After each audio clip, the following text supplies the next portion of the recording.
decoded anything yet. Hey, this is the Super Heavy Galactic Stuff podcast. Yo, yo. Hey, everybody. Episode Trace. Next time we'll have episode Quattro. This is our Saturday night podcast. And on Monday night. Yeah, we're switching it up. You know, we had to get Trill on Saturday. 2 extra I was days at Benny since- Capelli's getting hit. Getting lit. Getting lit, baby. Getting hit with knowledge from God, baby. Uh-oh. Okay. Besides my spiritual newfound self, let's just say I'm on one for you avid listeners, or soon-to-be listeners. All the truth seekers of the world, this is your place to be right now. Yeah, we got a bonfire going on. It's Monday night, almost midnight, and guess what's going down? We got secret societies. We're talking about everything you need to know and want to know, essentially. And I, DY Nasty, aka Young Feels, I have been studying this for a long time. A lot of people would know that.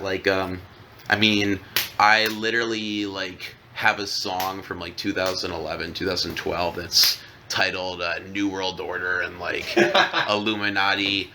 I made it in the Club 50 Cent remix from a long time ago called Illuminati. So I kind of been, but Derek's been fighting the power. I've been learning slowly and surely. I have lots of books. I have 2 books on Masonry, a couple on the Scottish Rite. Let's just say you need look no further for your expert. Yeah, if anyone's done their research and done infiltration of these secret groups like I have. That's right. Infiltrating. Yeah, I've literally got to the part of Google where you can't even do Google anymore. We gotta go DuckDuckGo, people. Yeah, DuckDuckGo at least, or learn JavaScript. But either way, over the last month or so, I've had even more revelations than I thought were possible, and I considered myself awake for a while, but to the secret society aspect of society and everything. But and the way it ties in politically, biblically, religiously, our theology, ideologies, our ideas on how the world runs, and shit got a lot deeper the further I went into the rabbit hole, and I'm pretty much popping out the other side, like in that movie from Paris, As Above, So Below, when she pops out on the other side, literally, I put on those glasses in the They Live movie, and shit's lit. So. We're mixing metaphors, people. We love it. Yeah, 2 movies you need to go watch right now if you haven't seen them. Maybe not As Above, So Below. No, maybe only that one scene. I wasn't gonna say that. Anyway. Literally, number 1, you gotta watch They Live. Number 2, The Matrix. But here we go, secret societies. Well, let's start off from that standpoint. They Live is a movie that might not be well recognized from people, and it's really all about this guy who gains the ability to see the truth in the world around him. And when he sees the truth in the world around him, he realized that advertising and a lot of programming from the television, and they didn't really have the internet back then, was all based around certain commands that the overarching control system of the world wanted to give to people. And there's just one scene that D.Y. is talking about, and in this scene he puts on a certain glasses, and they're called the third eye glasses. You're seeing the real truth. It's a cool pair of shades. It's a cool pair of shades. He looks super fresh, but more than that, he's able to see the truth behind everything. He looks up at a bunch of billboards or whatnot, and all it says to him is obey, consume, reproduce, all of it. And then he walks into a supermarket and sees just rows upon rows of programming. It's all programming, and especially the newspapers. And then he looks at a dollar bill, and he takes off the glasses and looks, the dollar bill. It's got the all-seeing eye on it. It's got the writing. It's got the president. And then he puts the glasses on, and it said, "This is your God." Absolutely. And so that kind of ties into the thought that secret societies, a lot of people just think they're nefarious and run to politically control things, and if you join these secret societies that you can get up in the world and meet people, make connections, your secret handshakes, people can tell who you are, it's like a high class thing to do, but in reality a lot of it is good versus evil and just secret knowledge And one thing I think is really important to address is all the myths and ridiculous theories regarding Illuminati and Freemasonry. Absolutely. I think a really good place to start on this would be, do we think that we are being intentionally controlled by outside sources that have a say in what we do,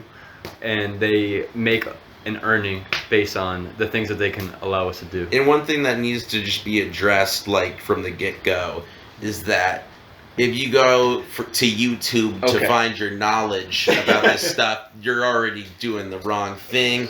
And let's take it easy here, buddy. So let's start from the top. Let's start. Do we think that this is an intentional thing, or have they allowed us some amount of free will, some amount of freedom to see things for themselves? Yeah. So intentional? yeah, Michael, what do you think about this? Well, I think you guys have more of the technical information. If my expertise are more theology, the cryptid stuff. If we wanted to compare ourselves to an MMORPG, I would be the cleric. So you guys. I understand that, but at the same time, you are very knowledgeable about the subject, and you don't give yourself enough credit, I think.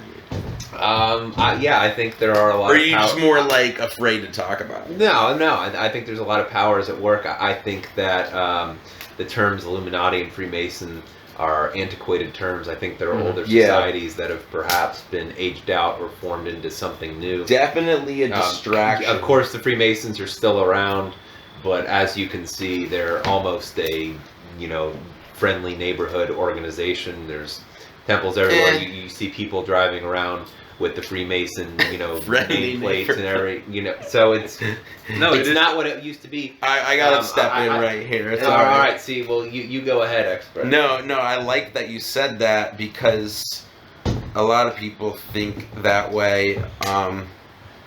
It's important. Like, I just done a lot of research on this for a very long time, and my idea of the elite or Illuminati or Masons are controlling the world, like, it's gotten a lot more in depth, and like I know what I'm talking about now, and I like address it. Okay. And I was listening to a song today by Diabolic, and he raps with Immortal Technique a lot during the Bush administration. There isn't a lot of music that kind of addresses this stuff nowadays, so I'm kind of trying to get into that eventually. Kind of tough to address the Illuminati in music. But really, like, everything that I've stumbled across, a lot of people know about, and you don't really know about it until it kind of hits you in the face. Like, there's a point of no return in which, like, you figure out how the world works, and there's a path to getting there too. And I think that a lot of people, if you're looking it up,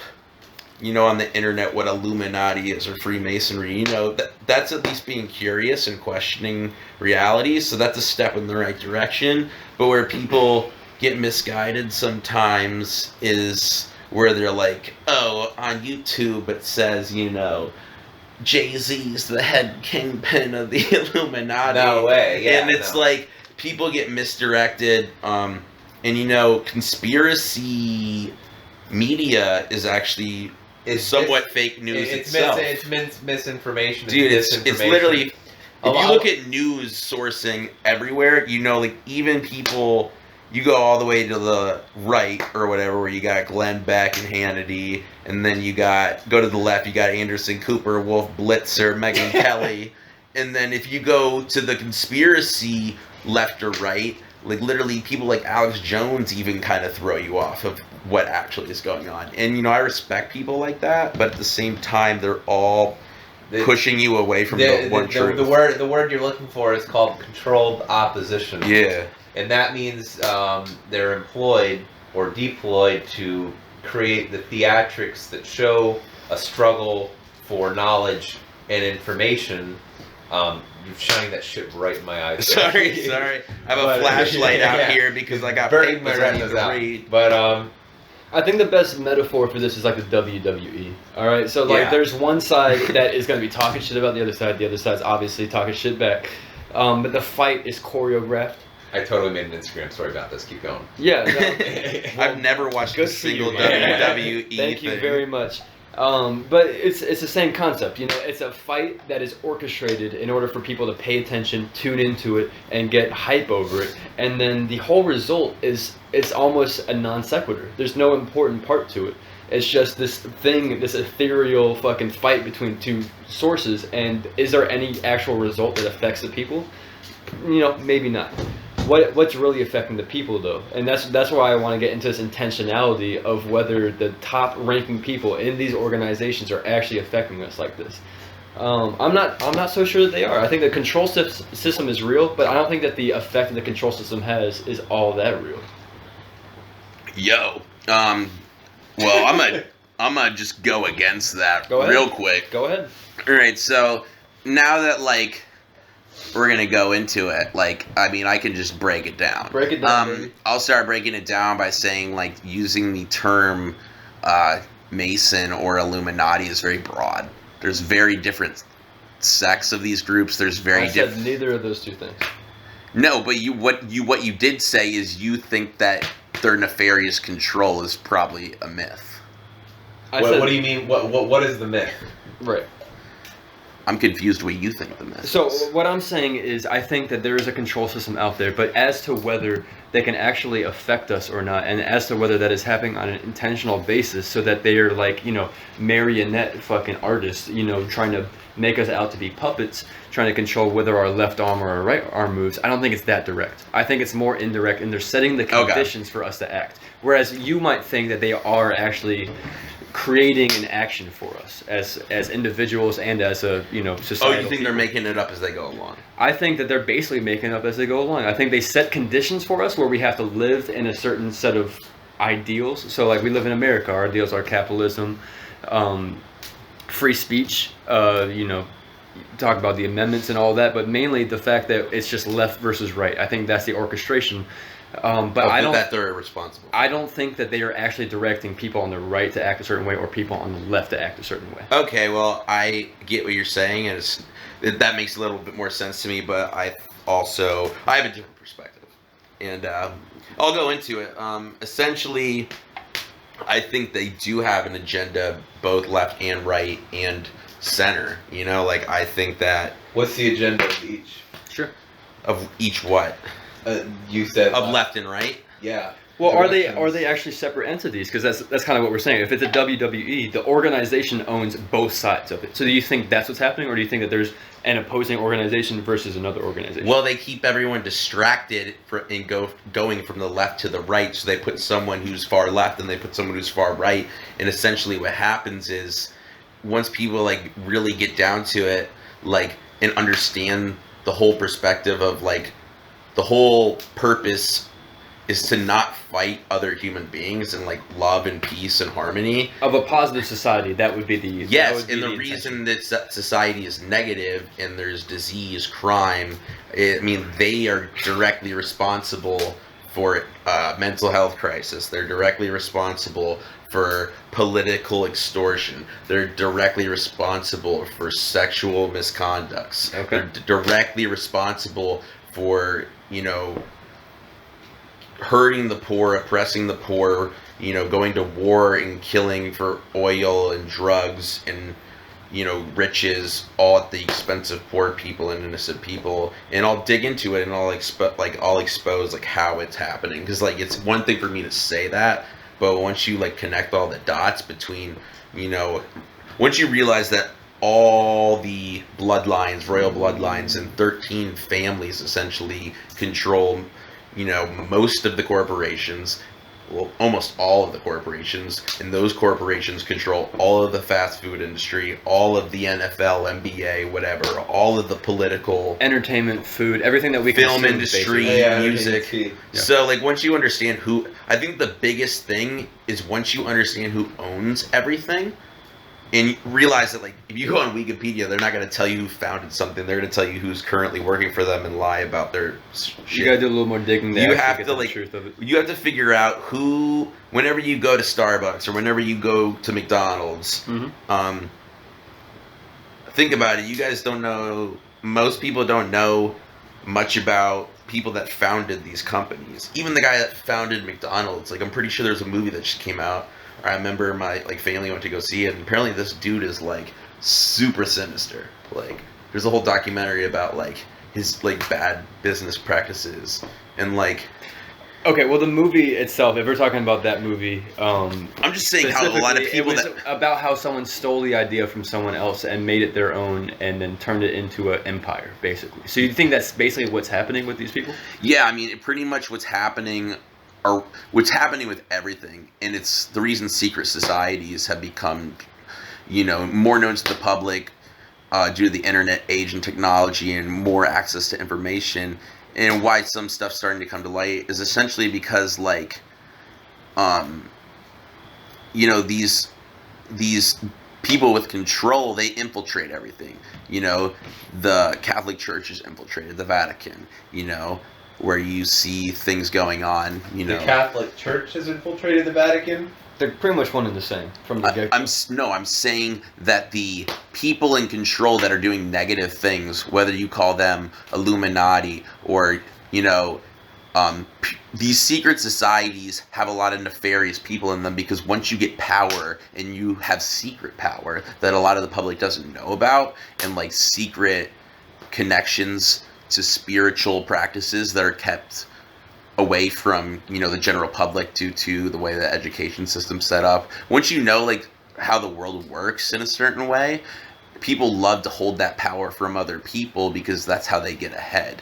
And the reason a lot of these secret societies have a negative, you know, look to them is because it doesn't necessarily mean they were started, you know, as a, you know, dark entity or a dark organization. It developed into that because once people get power and they start climbing up, and the more you get into the secrets too, you know, it's usually in Masonry specifically, once you get to certain degrees and ranks, you start learning more and more and more about what you can do with the secrets and power, and what you can do with your new spiritual lessons that are kept from you in public school and stuff. I'm gonna stop you right fucking there. Yeah. You said something that's pretty interesting twice in that last little monologue there. Spiritual practices. So by you saying that, it kind of makes it seem like you don't actually think that this is just human nature taking control. No, there's a bigger scheme. There's a bigger scheme to it, and it's not just the fact that these people have gotten in power and are using their power to kind of continue their own power or build it or whatever you might think that they're trying to do, but that there's actually some kind of ritualistic nature to it. Yeah, and there's a mystical nature. What it is a lot of it. I mean, a lot of people can analyze how the elitists around the world control things, but the big thing that they're keeping out of, the big secret that a lot of people have yet to discover, is how these world leaders and people running things very much believe in like biblical prophecies, and they keep history from us, and they put the wrong things in history textbooks to distract us and keep us... misinformation. Yeah, there's so much misinformation. I mean, if you... I'd really like to hear from Michael on this, because he's a self-described cleric of our little party here. And as for knowing as to what the mystical nature is, as for all this, I would trust him with this knowledge over anyone. So Michael, let me ask you, do you think that that this is happening on a human nature level, or that there's a little something more supernatural to this? Well, I mean, this is entirely, you know, what you're based in religiously and spiritually. Derek, there's still definitely a lot more you need to go into regarding... But he's taking a turn towards the mystical. I would say that definitely these societies have a mystical element to them. I think if they didn't have a mystical element to them, that it's a cornerstone. Yeah. Honestly, is... Yeah, it's what there has to be a chain of command. There has to be a hierarchy. And there has to... Well, there has to be a certain scale for which they can judge one as being above and then one being below. Yeah, I mean, what's above the Freemasons? What's above the Illuminati? Is there something higher than them? I think so. I think a lot of the biggest players, a lot of the biggest things at work, we don't know what they are, have not revealed themselves, are not of this world. And let me stop you there real quick. Well, when we say not of this world, I don't think we're necessarily talking about aliens. I think that we're talking about something that's outside the normal Yeah, let me go bounds of into it. human Let me go nature. into it. This is a perfect for me to kind of discuss what I know. Okay. But yes, the big thing that, you know, people that are starting to look for the truth, you know, a lot of people are onto the fact that, you know, the government is responsible for a lot of things. There's a lot of false flags, inside jobs. There's a lot of, you know, shady things going on politically. But what a lot of people don't realize is its connection, you know, to the biblical and like the religious beliefs that they suppress in public school. They suppress it through teachings. And the biggest thing that I've uncovered over the last, you know, month or two is the Luciferian doctrine behind the corrupt people in power. Big name drop right there. And that's a huge thing is, you know, I could, you know, call it lots of things. I mean, there's a lot. But the basis is Luciferian. The basis, I mean, other names are controversial and can cause, you know, backlash. So Then I don't let's not use get them. into them. Exactly. But if you want to know what I'm talking about, research the Luciferian doctrine and understand that these people, you know, good and evil are very apparent in society. And, you know, it sounds like sci-fi, fantasy, mumbo jumbo a lot of times. And you know, you go to church and you're like, oh, like, you know, moving water and like walking on water and like big floods and all this stuff. Like, it sounds very far-fetched, but once you understand that the people that are running the world and own the corporations and all this stuff believe in something crazy like that, it starts to become reality. Things start to make sense. Things start to make sense politically too. You understand that all wars and all, you know, famine and all, you know, all these agendas with mental health and drugs and everything is a part of a huge plan that is set up to oppress people and also to keep knowledge out of other people's hands. And what I've come to note is that, you know, when we look at Illuminati, that's just like a name people use to, you know, express the people at the top. And the Bavarian Illuminati, which was started, I think, in like 1776, you know... 1776? I think so. What else was Interesting. Yeah. Well, that's when the Declaration. Yep. Brain blast. Okay. So, But yeah, I mean, it was 1776 by... and it was organized in a similar fashion to, what do you know, the Freemasons. And it's given to a name... Which a lot of our founding fathers. I mean, here's the definition on Wikipedia to the public. The Illuminati is a name given to several groups, both real and fictitious. Historically, the Bavarian Illuminati, an Enlightenment-era secret society founded on May 1st, 1776. The society's goals were to oppose superstition, religious influence over public life, and abuses of state power.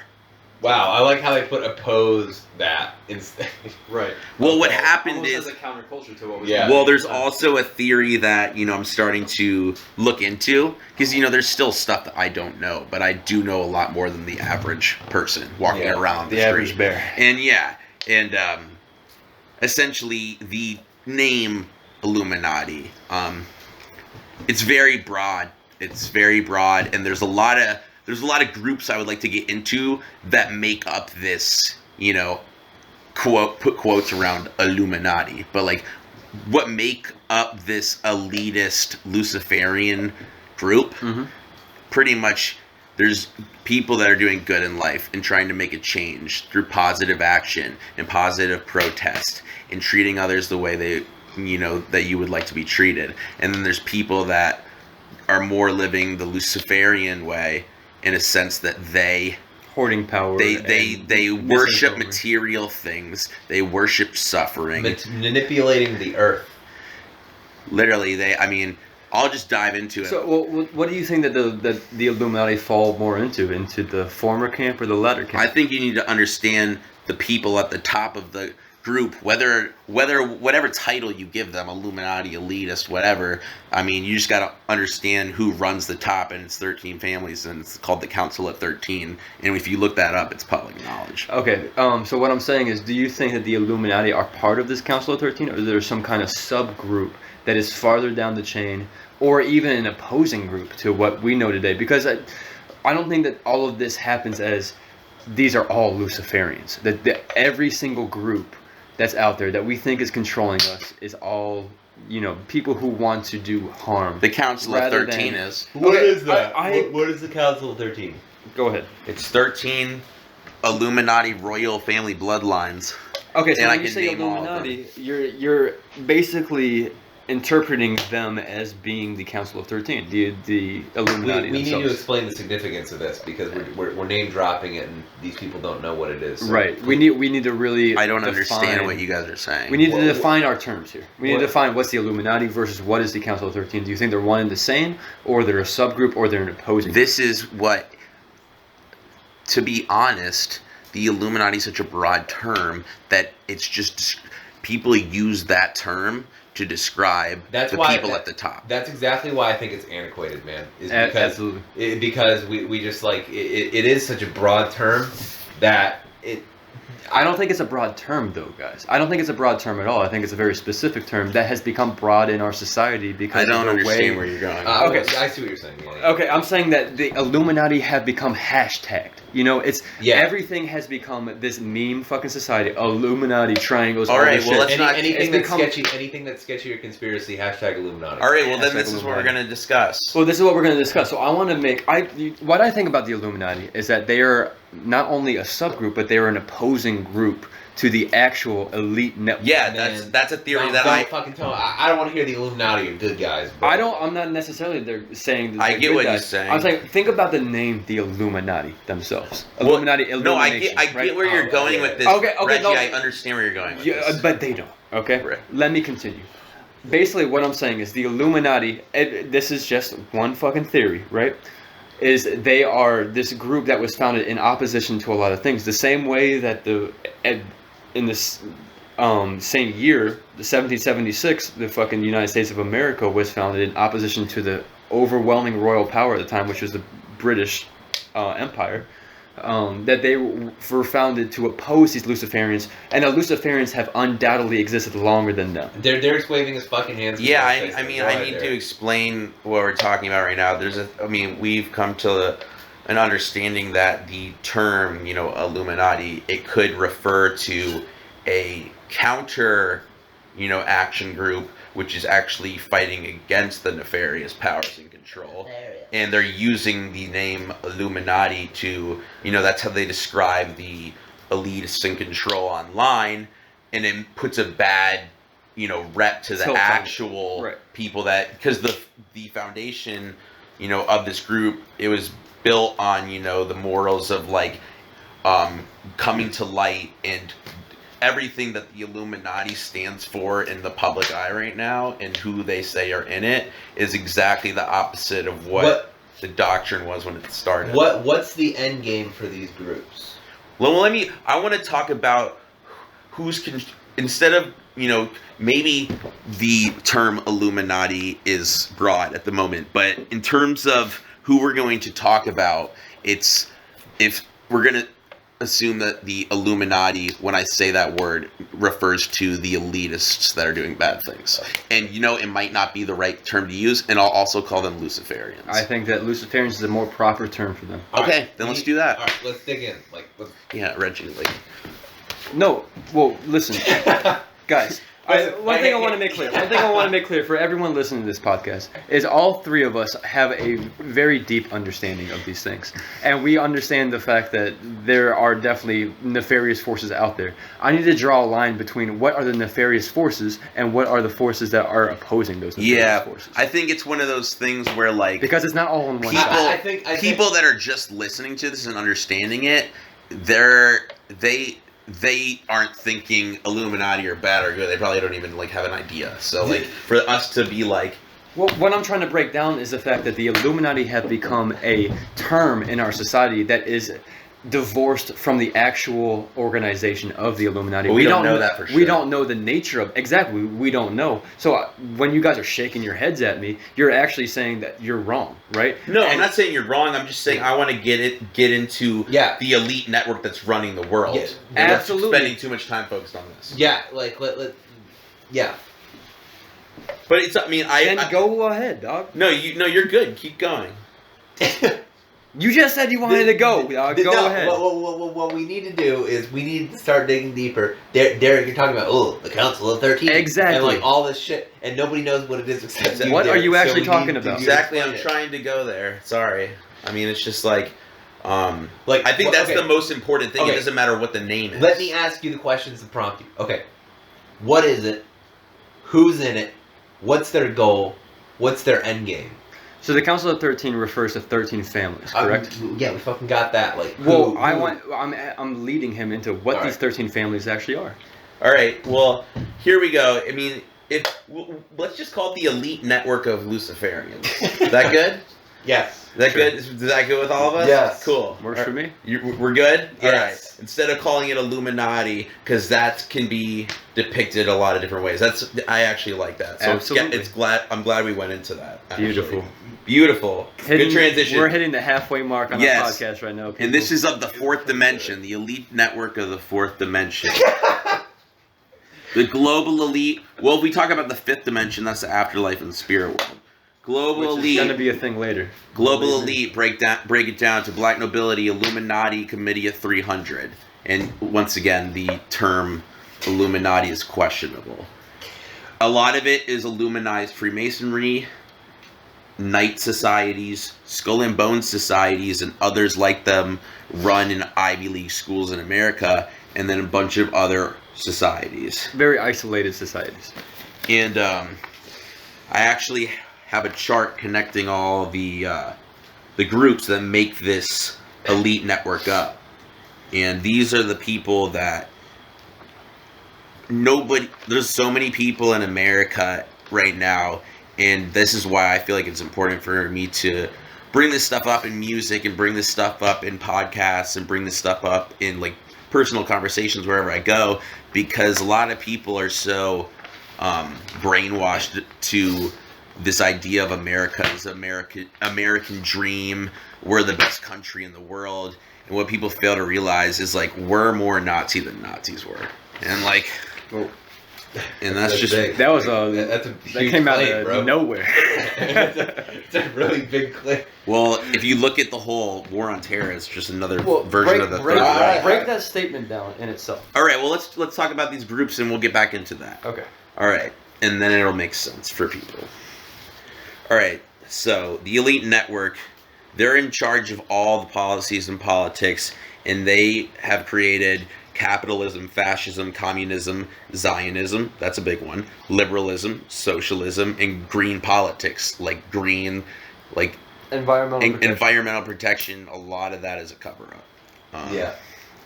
And we can go into that at another time. That's another podcast. That's a whole other podcast. Chemtrails, you got Antarctica, you got the wall, you got the wall like in Game of Thrones, baby. Right in the North Pole, South Pole, you can't fly over. All right, so pretty much the three things that make up the Bilderberg group, which is they just started having Occupy Bilderberg recently after Occupy Wall Street and everything. And the Bilderberg group three things is the elite network. What are the three things that make up the Bilderberg group? Council on Foreign Relations, beautiful, Trilateral Commission, okay, and the Club of Rome, aka the Committee of 300. And the Committee of 300 essentially acts as a wider network to the Council of 13, or of 13. Yeah, the 13 are literally the, you can call, a lot of people, say like reptilians run the world and country, but the 13 families are literally just Luciferian families that do shadow government operations, and they own all these groups, and they have everything it's like a food chain. They're at the top of the food chain. Exactly. Do we know that? The people in debt in America that are working towards retirement are at the bottom of the food chain. Yeah, of course. So this 13 family group, when it comes to the mystical side that we're talking about, what is their connection with that? The connection is Number one, they're Luciferian. What does that mean?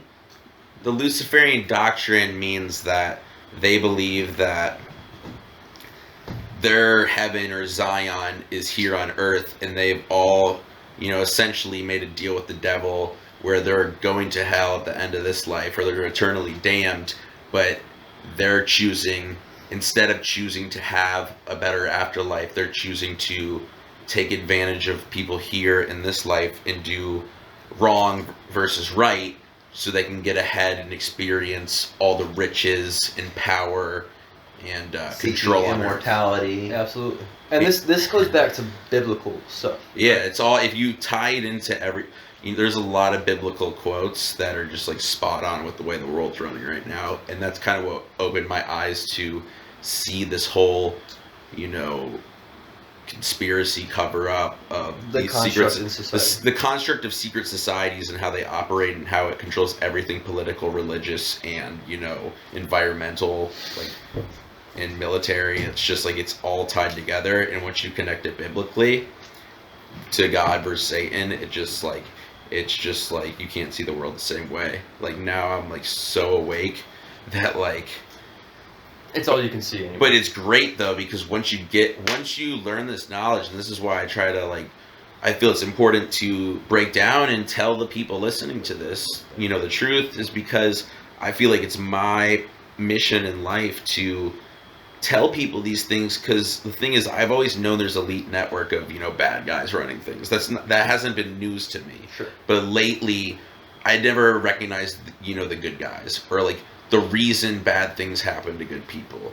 And it's because there's life. In my own personal belief, I think there's life after death, and that the people that get ahead in this life and hurt innocent people, they are eternally damned, and the people that choose to do good and help others, they're going to go to a better place where they don't have to experience the pain they experience in this life. Right. So the people who have been orchestrating everything have basically sold out their soul in order for a better life in this world, sacrificing an afterlife. Yeah.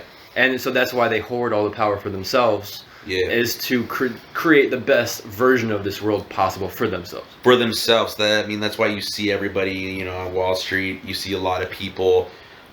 You see a lot of people. Anyone who's so tied to money and fame and fortune. I mean, you look at the music and film industry too, which these people run. The Bilderberg Group runs the music industry. Well, not only are they so focused on these things, but they are entirely devoted to getting other people to that's focus on the part where I got passionately, that's why I'm a huge advocate for telling people the truth, is because I was almost victim of following the Luciferian Doctrine without even knowing it, and essentially I got tied up into the whole drug epidemic, the opiate epidemic. Yep. Luckily I got out of that. Luckily indeed. Luckily I got out of that before the fentanyl came in, but I could easily be dead because of these Luciferian networks running the globe. And I feel like since they caused me so much pain and turmoil and heartbreak, and to the point where I questioned God myself, even though I was raised Christian, baptized Christian.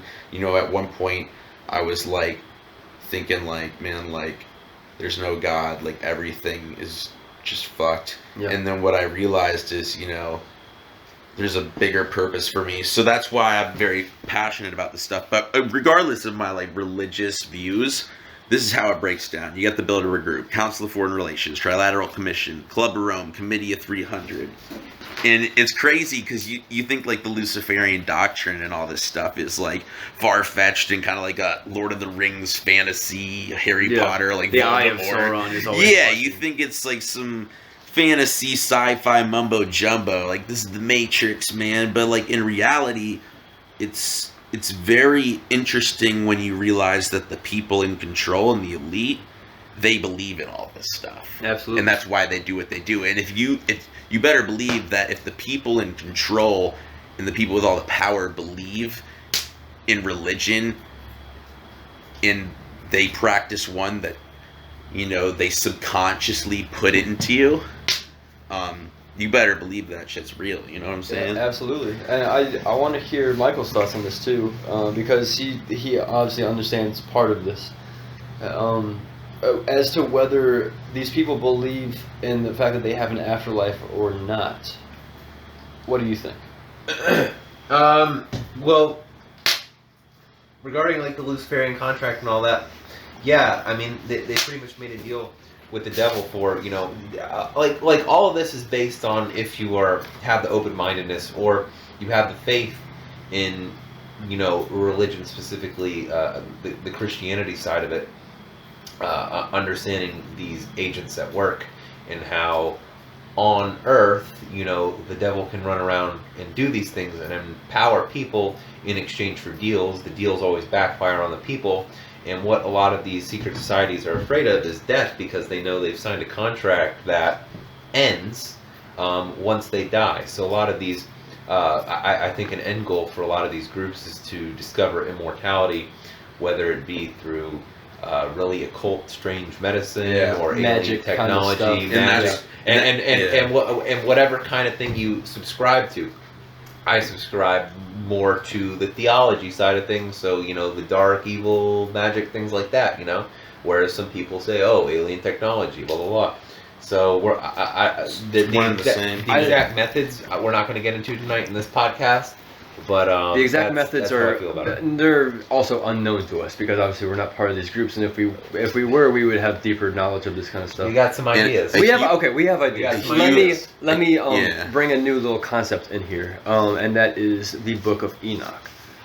So the Book of Enoch, for anyone who is not aware of it, is basically a lost book of the Bible, the same way that the Book of Matthew or John, that basically describes the falling of the angels, right? It describes the way that God's, you know, chosen ones from up top, you know, they're up in heaven, and then they came down to earth, started giving the humans powers that they were not supposed to give us.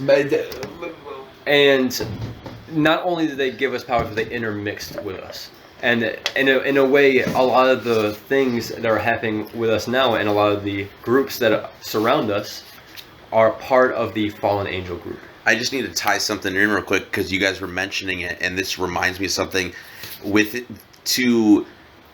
Be a part of Freemasonry, you have to accept a supreme being. And Michael said something, like right before you were talking about the Book of Enoch, Michael said something that hit me. It's like you have to have some like foresight or like knowledge into, you know, that mystical things do have a power over us, whether you believe in following, you know, the light and the good or the dark or the, you know, power. You know, it directly ties into heaven and hell, God and Satan, Lucifer, Jesus. I mean, once the rotting conspiracy theory becomes reality, that's an Immortal Technique line that I remember from one of his songs. But like literally, once you realize like the government is like robotically chaotic, and everything is programmed, like everything from religion, all these holidays that are based on, you know, quote unquote religion,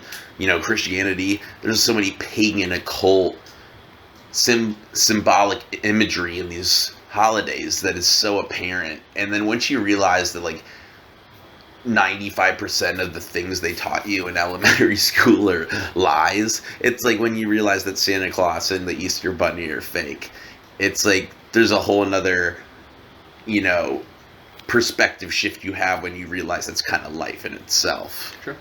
Yeah, I want to bookmark something. Reggie said the Book of Enoch and kind of the story of that, and he gave a very Cliff Note version. This is something we're going to talk about in another podcast, certainly not this one, because the amount of material I would like to cover in that is worthy of a podcast in itself. But it does have a lot to do with what we're talking about right now. Yeah, yes, it absolutely does. I would also like to look into that more. I would like to like read about it. That's definitely another. That's definitely something we can look into. I personally would love to look into. I personally had like a spiritual connection recently where I felt like I was like finally connected, and a lot of it had to do with decoding the Luciferian doctrine behind the Illuminati, and we're gonna continue this podcast for a while, Michael, because we're getting some good information. I'm saying like, you guys cool with talking for like another 30 minutes at least? I mean, yeah, I can. I just something I want to say is I don't the Book of Enoch and these origin stories of the Luciferian side of things. I don't want to get into in this podcast. Yeah, no, It's very much its own podcast. Can I get into the Elite Network and just kind of break it down? Go for it. Let's move on to that. Yeah, I kind of want to get into this because we've kind of been. Well, I mean, I think it's important for us to dance around the topic of what is the foundation of the secret societies, and I think we've explained that it is based on theology, so it's good we talked about it because you have to have a belief in a supreme being to even become a Freemason. That's like a requirement.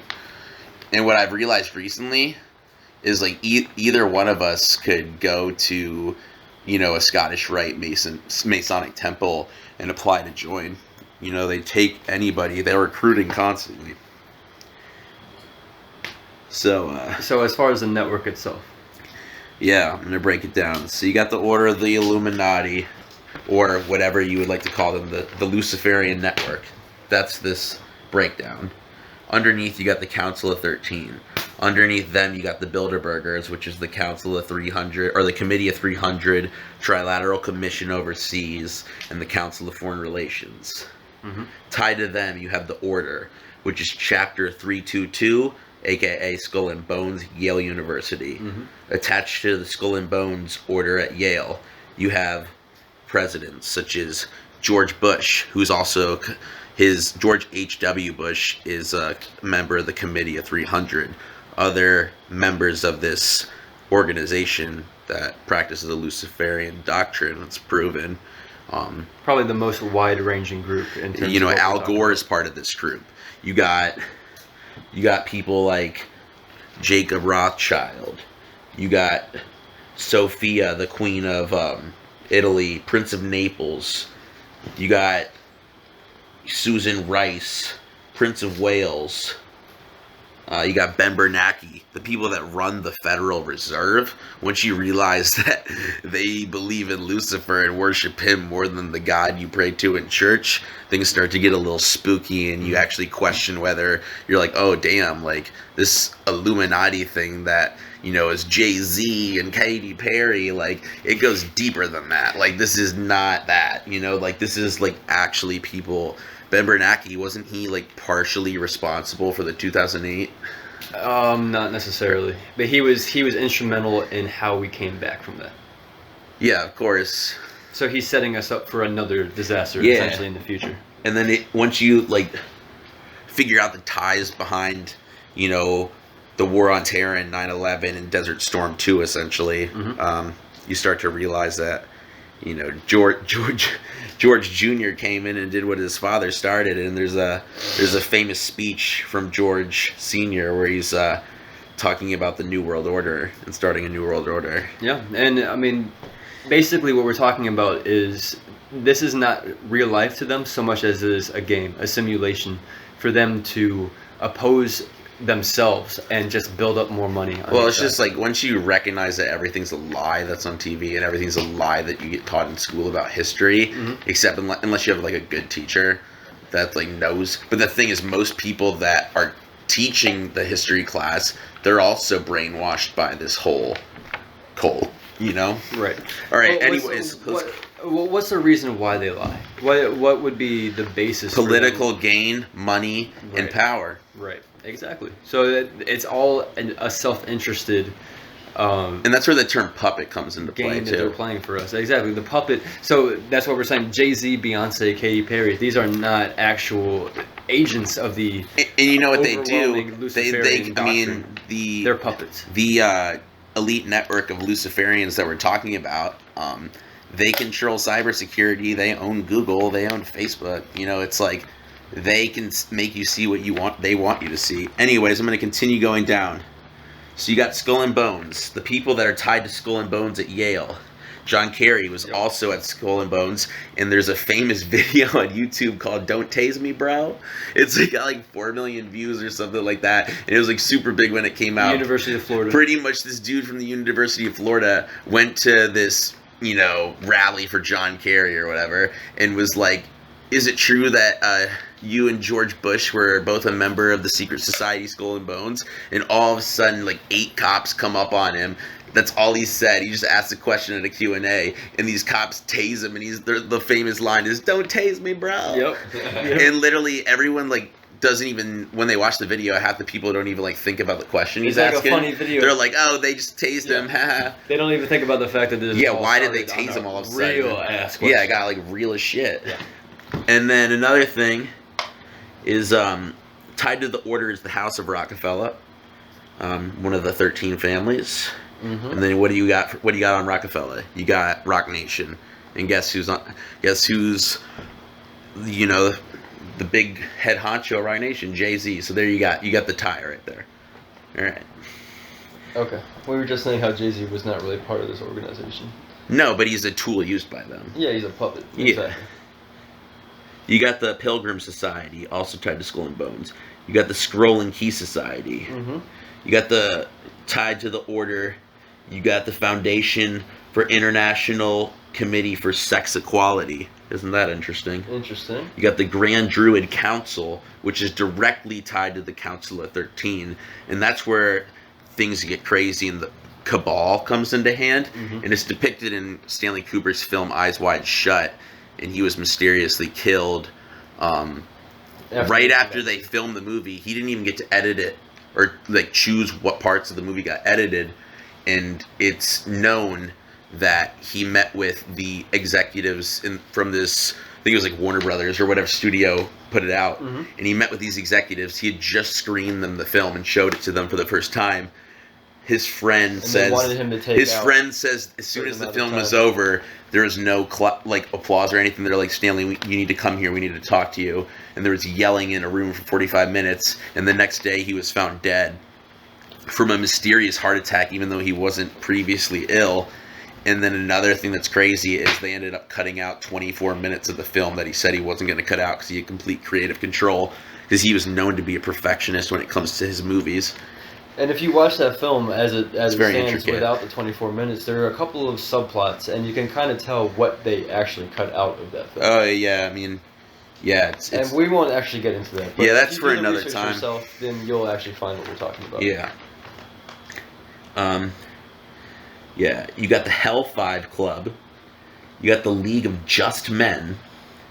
Then underneath, awfully comic. on the other side of Skull and Bones, you have another house. And the houses are all the Council of 13. You got the House of Rothschild. There you go. Evelyn Rothschild, Jacob Rothschild. I mean, if you look at, you know, Lord Rothschild on YouTube, like his interviews, they're actually hilarious because he literally sounds like Voldemort and looks like him. The man is a the man is like villain. literally if you're like questioning like, you know, politicians, reptilians, yeah, like you should definitely go check him out because he's like, it's almost funny how like spot on scary he is. The man's suspicious. The man speaks in tongues and uses medieval language and body language and mannerisms to express himself. It's pretty wild. Then underneath the House of Rothschild, you got the group, which is the group. Yeah. Yeah, the group, which is the Rhodes Milner Round Table in Oxford. Under that, you got the British Labour Party. Under that, you got the Fabian Socialist Society. And then tied to that, you got the Club of Rome. So these are all European societies. Oh, it's very some of the much ones- Europe and America. Almost Britain more so is where the corruption and they're the fall head of the began. penis over I there. mean, if you think about it, we were, you know, controlled by Britain for a long time, and in some ways we still are. Which is why I want to equate the fact that the people who we already associate with 1776 are actually associated with the other group who were founded in 1776. Of course. But yeah, I mean, we can go into that in a whole different detail. Okay, tied to the House of Rockefeller, you got the Council of Foreign Relations. Mm-hmm. And this includes people like Henry Kissinger. You got other members of the Club of Rome and the Bilderbergs. You got Bill Gates.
You got Mikhail Gorbachev.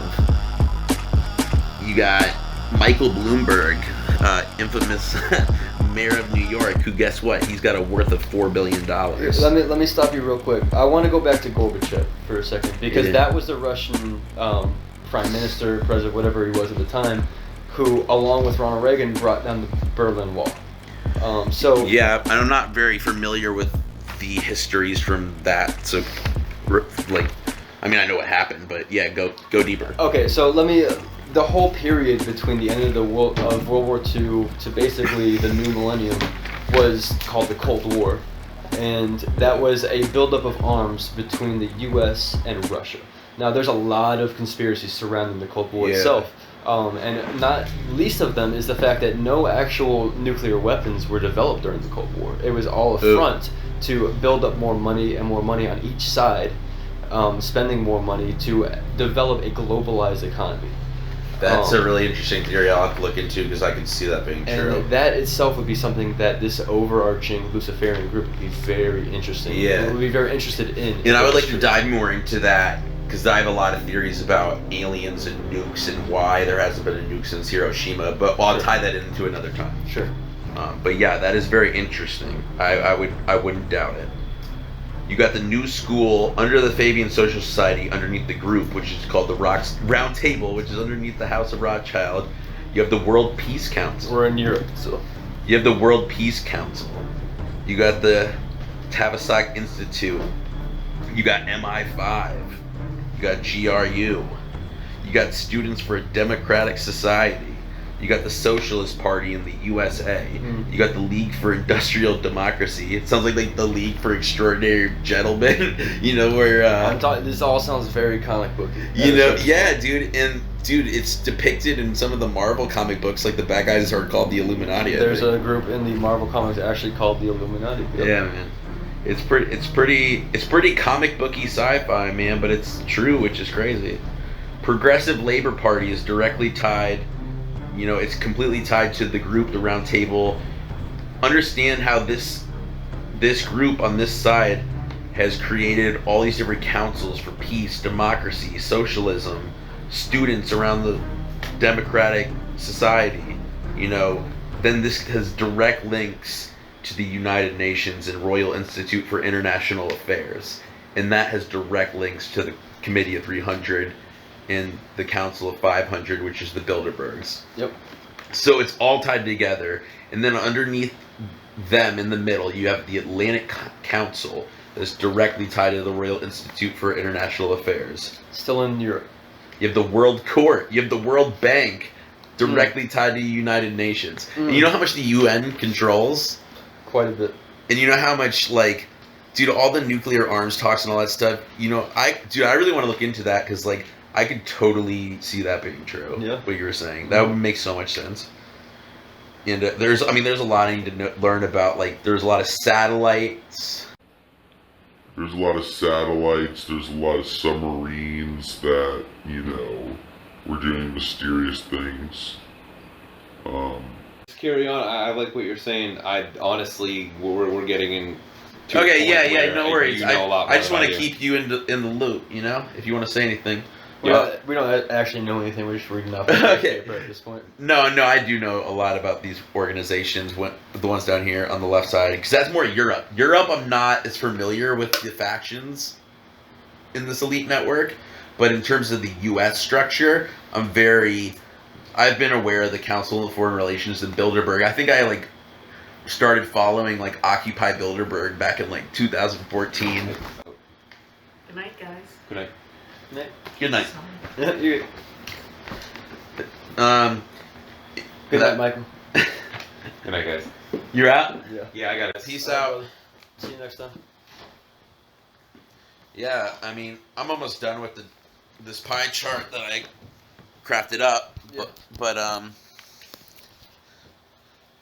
yeah, There's a lot going on there. There's a lot of groups. there's a that are lot tied going on. in. My mom's coming in. Michael's leaving. Right. Okay. All right, back to square one. Let's get to all these groups for a second because we're just listing names that are all disassociated. Well, I want to go to the left side, which is describing the United The States. I was America. reading off the European groups I'm not familiar with. I'll break down each one of these. Okay, let's go to the American So side. we'll start with Skull and Bones. That I read that off already. That's directly tied to the Grand Druid Council, the Cabal, which is depicted in Stanley Kubrick's film. It is like black magic rituals that are attended by the elite, especially royal families, and it's very secretive. So underneath the order, Skull and Bones at Yale, you have the House of Rockefeller. That's Rock Nation. Look at someone from North Carolina, J. Cole, is signed to a label that's run by these people. I remember going to a concert of his and him he was drunk on, whiskey or bourbon or something. He comes on stage and gave a sermon. And literally, dude, I was tripping shrooms at this concert and it was mind blowing. It was super. And then after that, he started Dreamville, went independent pretty much. And, he still has ties to them. So, he's still controlled in some way. But at the same time, it shows that good people can break against the chain. Yeah. And then another tie, just talking about the House of Rockefeller, even just talking about Rock Nation, so people can relate it to pop culture. But Jay Electronica is another artist signed by Rock Nation, and a lot of hip hop heads know him. A lot of new school people might not, but he's a super, very lyrically relevant, lyrically conscious, artist in the hip hop community. A lot of his music is very poetic and a ballad almost and story-like.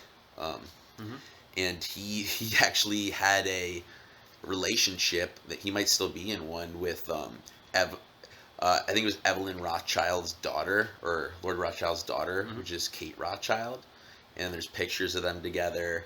And then people are Jay-Z and all these people, they do have ties because their label is directly under Rockefeller. So there are ties. Kanye, there are ties. That's why people watch The Throne and all that. A lot of it is true. It's just they're not the top tier. You know what I'm saying? They're the puppets that they use. Well, they're meant to come down and kind of diffuse the understanding of what the Illuminati is, of what these groups are, and they're trying to associate them with things that are not the real. Yeah, it's themselves. a distraction. It's like a psyop. The whole thing's a psyop in the sense that everyone uses that word to talk about something that's somewhat true about it, but they guide you in a direction that makes it not believable. Right, and that's why I really wanted to break those terms down. Yeah, it doesn't. They don't go into the actual, council and committee and druid councils and the cabal, Because if they did, they would not be making music for these Yeah. companies. So underneath the House of Rockefeller, you got the Council of Foreign Relations. Mm-hmm. Henry Kissinger, huge member of this council. And this dude, there's like multiple videos of him getting interviewed talking about the New World Order and how I remember before 9/11 happened, he was interviewed so many times, and there's like footage of him saying that like the only way to start this New World Order is for them to orchestrate an attack to start a war, and that they would have to do it themselves. Mm-hmm. And then sort of genre redefining. yeah, and then false flags, I don't even know.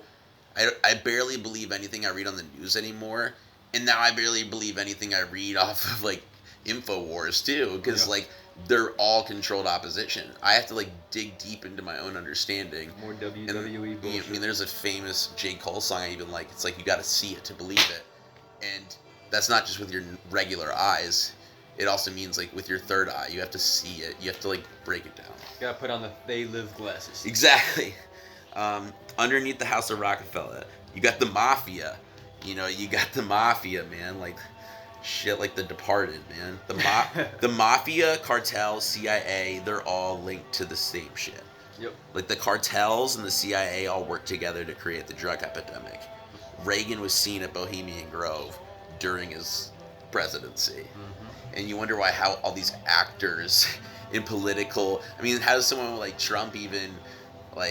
It's just when you realize that the film industry and the music industry are so tied into power and politics, it makes a lot of sense, all this stuff. Because they want to control the thoughts of those who are receiving these signals. And that's why music is all about drugs, money, is because that's what they want people... They want to do anything in their power to distract people from the good side. The truth of the matter, though, which is the fact that if you don't sell your soul off to the devil like they have been, you can actually experience a good afterlife, basically. Yeah. I think that's what this is all boiling down. And that's why I respect people that make independent things, that don't... Because when you look even in regards to Rockefeller, that's Rock Nation, but if you look at any major label, Warner Brothers, Sony, Universal, and they make it very hard on Wikipedia to look who the founder and owners of these places are, and then they lie about their religion and background. But literally, once you connect all the dots and realize everyone that owns the fast food, everyone that owns the music industry, everyone that literally when you pay for songs on iTunes or even stream them on Spotify, your money goes to not the artist you're listening to, maybe a little small cut does for their rented mansion. But literally 85% of your money goes to the rich Luciferians that own the label. So when you pay for a song by Selena Gomez or Justin Bieber, you're really paying a Luciferian who's into very sick, twisted things. And you go to church the next day. It's just, you can decode it once you get deep enough down the rabbit hole. Underneath the House of Rockefeller, you got the Mafia, the Rand Corp. You got Institute for Policy Studies. And then underneath them, directly tied to the CIA, you got the Bohemian Club, which is Bohemian Grove, where all the world leaders meet in San Francisco once a year.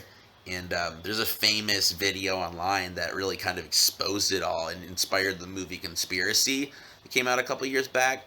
And essentially, in the film Conspiracy, it's about these two kids that, they're starting to film this conspiracy guy who has a theory about the World Bank and 9/11 and blah, blah, blah. And he goes missing. And then they try to find him, and then they discover the papers he has. And then it links to one meeting place, and they go out there and sneak into the, 2,000 acre, essentially Bohemian Grove, which is real life. They sneak into Bohemian Grove, and, they're used as a hunting party. They find them, realize they've infiltrated them. Kind of similar to Eyes Wide Shut and Tom Cruise and Stanley Kubrick, where Tom Cruise goes into this elite masked ball party and realizes it's a satanic orgy. and his friends blindfolded that invited him, and then he ends up dead. And it's tied into doctors and lawyers, and the whole theme of the movie is that like you would never know that these rich people do these sick, twisted things without you knowing. Mm-hmm. And there's a famous party that you can look up online. It's the 1972, I think, Rothschild party, and that's one of the Council of 13 families. And there's this famous party. Salvador Dali attended it. You got people, famous actresses from back then. I don't know many, like Goldie Dawn, or I don't know. I have no idea because I don't think Goldie Hawn was going to these no, parties. literally it's not her. It's like some famous actresses that older people would know from the 70s were there, and they were dressed up in bird cages and with butterflies, and there was Lord Rothschild's wife was wearing a horned, massive- massive horned goat deer mask, goat mask, something like and that. then they're eating cakes that were made of that looked like dead people, like A little creepy. they had plastic baby dolls spread out everywhere. And this is all public knowledge. You can see this in the same mansion that had this party was the one Stanley Kubrick used to film his film. And once you start to tie all these things together, things get real. And then you look at someone like John Podesta or whatever. Wasn't he he was the Obama's administrator or something? Yeah, it was more like a campaign. He was like one of the top White House staff for Obama. And literally this dude has like the most grotesque pictures of things in his house. And he has like a replica of the position people, victims of Jeffrey Dahmer or one of the clown serial killer murderer guy. Yeah, John Wayne Casey. He has like the position of his victims like made out of gold, like hanging from his windows, and like pictures of like spanked kids and stuff. It's like I'm not gonna get deep into it, but there's a huge. I mean, even if you look at the Vatican, there's a huge pedophilia ring going on and sex slave ring with underage people, boys and girls, and like Clinton Foundation is known to be affiliated with it. And guess what? Bill Clinton, another name. Guess what committee he's on? Committee 300. I mean, you got Al Gore, the guy who was talking about the environment. He's on there. Who's to say what these people push out is even fucking true? And once you realize that everything is lie, and like, even if you look at Antarctica and like the North Pole and Greenland, like NASA has their whole budget in Greenland and Iceland filming, and then Labrador, right above Newfoundland, Canada, where the terrain is quote unquote the same as Mars. That's where the rovers are all getting filmed and stuff, and like people think it all ties together. Once you realize that these groups, like NASA or like all these government agencies, when you realize they're owned by all these 13 families, you realize it's like a chess game, and we're all kind of like pawns to it. And it's time for us to wake up and kind of inform people of this. All right, and then I'm at the bottom of my list. So tied to the CIA and KGB, you got the National Student Association, you got the Socialist Workers' Party, you got the Communist Party of the USA, the Trilateral Commission is directly under the Bohemian Club and Council of Foreign Relations, and then you got the WRD, Central Committee of the Communist Party of the Soviet Union, which directly has ties to the KGB, which directly links to the CIA, which is directly under the Council of Foreign Relations, which is directly run by the Bohemian Club, which is directly run by the Order of Skull and Bones, which is directly run by the Grand Druid Council, which is directly run by the Bilderbergs and Council of 13, and then boom, that's the Order of the Illuminati. Council 13 is all you need to know, people. That's the top. Really what it all comes down. I think the Committee of 300 is good to know because a lot of people. That's the subgroup, though. That's like that's who the puppets are. Whereas the Council of 13 is who the puppeteers. Well, also there's a lot of people on the Committee of 300 that are in the Council of 13. Right, exactly. Like the So, Rothschild family. Yeah, I mean, the puppeteers also belong to the same group, but it doesn't mean that the fact that But yeah, I mean, these people are part of a more tertiary well, group. I think it's rather a. than I just think. being I think primary the. I think it's. I think it's important for the public to wake up to the Committee at 300 as well, because like, and just recognize who those people are, because they're people that you buy everything from. Bill Gates owns Microsoft. You got Eric Schmidt, who is the CEO of Google. I think he just recently, recently maybe he got replaced, but literally there's video evidence of him and a couple other people that like work for Facebook going into Bilderberg. There was an Occupy Bilderberg protest, and this dude following him, a journalist, he follows Eric Schmidt. Eric Schmidt's totally ignoring him, then says some like really like nasty shit to the reporters, just asking questions, and then all of a sudden, once they get to a certain point of the property, there's this huge mansion you can see. It's in like Virginia. It's a different place every year, so people can't find it. They just rent out huge like hotel-like mansion, like in The Shining or whatever, just like a giant nice hotel, and literally around the perimeter of this hotel, at least like 5 to 10 miles of perimeter, they have armed security, which is, I mean, they just pay Secret Service or CIA operatives or military personnel that want some money, and literally they just put a gun in some reporter's face and say, you can't go past this point. And then all of a sudden the CEO of Google is walking past and laughing with his buddies, like blah, blah, blah, blah, blah, we're going to do this and this and this to pull strings. Reporters try to get answers. They get denied by people with guns that the government pay for. And these are the same operatives that the government puts in place when there's a peaceful protest that's going to cause change. Something like Occupy Wall Street, with a really good backbone and background and a very good, idea of like stopping the 1%. And you know how it's like that gets brushed under the rug so quick when all of a sudden there's druggies just selling drugs there and smoking weed, and like all of a sudden there's people being violent and smashing windows. Well, their whole thing is turning the spotlight on anything that keeps them undercover. And but the thing is, once you realize that it's so crazy, our own government, and I'm telling the truth, our own government, it's proven, people in the military, in the CIA have come out and exposed it. And there's so many whistleblowers that they just silence because Google doesn't push them up to the top of your feed. When you search for real news, when you search for anything, when you use Google, which is like 99% of people, when you have a Android, like literally the first thing that comes up anytime you question anything or just want to look something up, is Wikipedia, Wall Street Journal, New York Times, everything. And guess what? Everything is run. All these, New York Times, Washington Post, name other ones. Any media organizations? I mean, we're talking. Well, I'm talking newspapers. Name newspapers. I mean, Washington Post, fucking any Heralds out there, San Francisco. Yeah, Chicago Chronicle, like all these. Yeah. Once you look at the top like newspaper outlets in America, and connect the fact that Rupert Murdoch owns like the vast majority of them, and then you all of a sudden look that up and realize he's in the Committee of 300.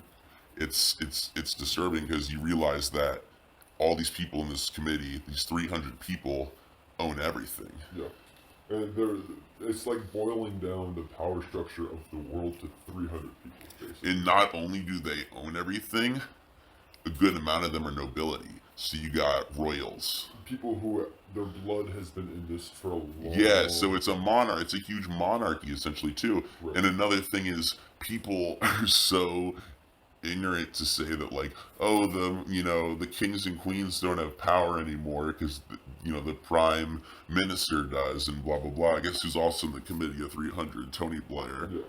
Yeah. Everyone who's... So, like, if you look at, Trilateral or Bilderberg, any of that, it's boiled down between political, media, and science. And, like, what I would like to, say about... And what I would like to say to the people, like, starting to, like, look into, like, Illuminati and Freemasonry, understand that what the group that you're looking for is the Council of 13, the Grand Druid Council, the Cabal, and the Trilateral Commission, the Bilderberg, and the Council of Foreign Relations, and that's what is the Illuminati, essentially.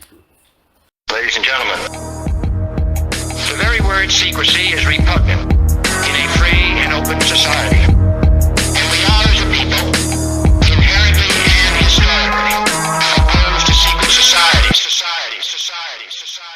Worshipping Jesus, praising Allah, they pray in the Buddha. It's a holy war in the age of computers, revenge of the Arabs. Castro probably dying in Cuba. His brother through marriage, his destiny is Raul the ruler. The English is with us, North Koreans testing the waters. They sons and they daughters are training for American slaughter. The planet is hotter, getting hotter than lava. If I had $1 for every time they mention Osama, the wicked, the winning, the cunning, the coming. They humming, the gunning, the Jews are dropping bombs and they blowing up hundreds. Chavez is tripping, Venezuelan oil conglomerate. Up in Alaska, the pipeline is polluting the continent. Hell with the Vatican. Benedict is conflict with faggots is. He don't want them changing or arranging up marriages. Babies and carriages twisted by domestic disturbances. Urgent emergencies freaking all your neighbors and urban. Cause hell with their purposes. Gasoline is peaking and rocking. And is the Arab and Israeli conflict really the problem? Just look at Obama. He shares an ancestor with Cheney. We living in Harvard, the television wildin' for ratings. I'm tired of waiting. I got a feeling something go happen. Ain't nobody skating. I dreamed about the splitting of atoms. I really can't fathom the chemicals our food is containing. They grabbing our children and sticking them up in basic training. It's so entertaining to witness all these millions of people just gather together and worship all those symbols of evil. It's starting upheaval and gathering our secret society. Something primeval inside of me that crave notoriety. Shit on your blessings. They tortured me in school with their lessons. Sat me in front of a man and made me give him confession. This country's oppression has got us going through a recession. Your worldly possessions will all be taken soon with discretion. They killing in Burma, erasing more than half of they populace. Choppers is drifting across the Gaza Strip and they mocking us. People are screaming, a gun and bucks and scatters its metal. You know you ain't dreaming, it's just another day in the ghetto.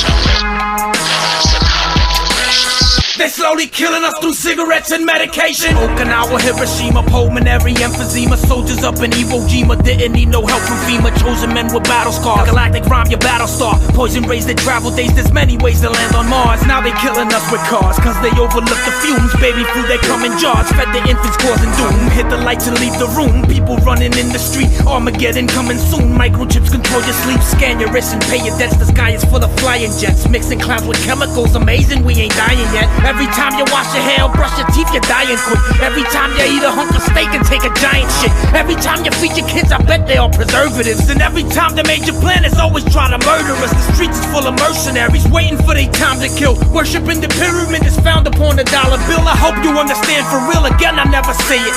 We only have till 2012 before they come in spaceships. Continue the performance of our duties, each and every one of us, so that we may confront this destructive adversary with a nation united, courageous, and consecrated to the preservation of human supremacy. Cigarettes and medication. I thank you. A good amount of them are nobility. So you got royals. People who their blood has been in this for a long. Yeah, so it's a monarch. It's a huge monarchy essentially too. Right. And another thing is people are so ignorant to say that like, oh, the kings and queens don't have power anymore because the prime minister does and blah blah blah. I guess who's also in the committee of 300, Tony Blair. Yeah. Everyone who's so like if you look at Trilateral or Bilderberg, any of that, it's boiled down between political, media, and science. And like what I would like to say Slash about technology. and what I would like to say to the people like starting to like look into like Illuminati and Freemasonry, understand that what the group that you're looking for is the Council of 13, the Grand Druid Council, the Cabal, and the Trilateral Commission, the Bilderberg, and the Council of Foreign Relations, and that's what is the Illuminati essentially, Sure. That's or the Luciferian network. The what people would think of as the Illuminati. Yeah, and I agree that term is really been used as a like distraction. Yep, and I think it's all for one reason, and that is just they want us to be distracted because they understand that every single person in this world has the keys to unlocking their brain Yeah. from all of this shit that they try to push on us. You know, if you want to tell yourself to stop eating McDonald's or Yeah. Burger King, Everyone has the power to do it. Everyone has the power They to make do it very difficult with the media, They though. want to program you as much as possible to keep doing it. Yeah, and the crazy thing is as awake as I am, and you know, I've been researching. I have a song that I made like in 2014, like right before I got arrested, and really struggled with drug addiction and prescription pills and stuff. Like right before that, spiraled out of control, and like I was institutionalized, you know, by doctors and stuff. You know, like right before that, and like I'm good now, and all I do is take CBD and kratom, and it's like. And like 1 or 2 prescription medications instead of the 7 they were trying to feed me in LA. But literally, like, what's crazy about it is like I was starting to become awake. You know, like I wasn't quite there. I didn't get the whole biblical theology side of it, as well as the, you know, the grand web of everything. You know, I didn't know the councils, but I knew that there was a elite network, and I termed them the Illuminati and the Freemasons. But the thing is, it goes way deeper than that. Like, all those little organizations I mentioned off, like, that's what makes up what most people, their idea of Masons and Illuminati and, oh, running the music industry, Tupac, you know? Like, literally, once you break the web down, you see the whole chart of the links and ties between these government organizations and councils and committees. I mean, you realize that it's true. Yep. And then, like, you know, one other thing that's very important is to recognize who the 13 are. And it's... The big 13. You got the Rothschild family. Yep. You got the DuPonts. DuPont.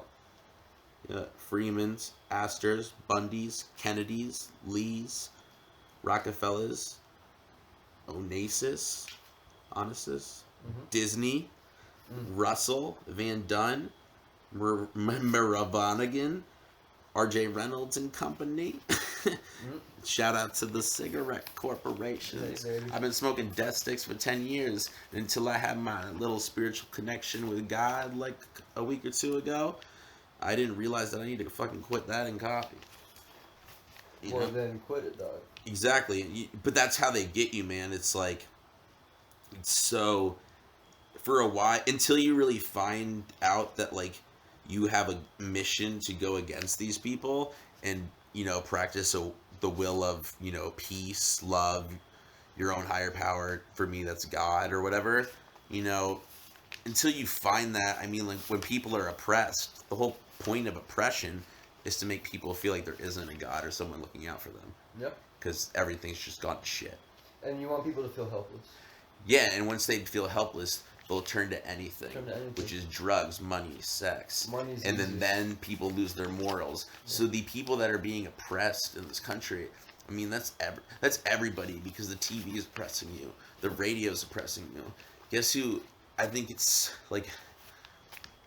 We all gotta wake up to it. We all gotta put on our third eye glasses. What's crazy is the this is what's telling me to consume or reproduce. Yeah, and the crazy thing is the Council of 13 runs like 6 corporations that run, like, and those 6 corporations own all the different fast food.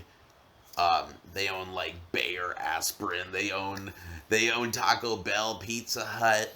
They own Kraft macaroni. They own your shampoo and They own General Mills. They own all these products you put on. They own the Band-Aids you put on. All your products. So that's the word right there, products. And literally, the toothpaste, fluoride, water, fluoride. And we're not talking regular fluoride, you know, that the dentist says is good for you. We're talking about the chemical fluoride they alter. We're talking about what's in your water that they want you to drink and calcify your third eye. And what's you can't recognize that any of this is actually. And what's crazy is that the TSA has, you know, you can see what's in certain, you know, you can see what's in certain supply containers when you have encrypted knowledge.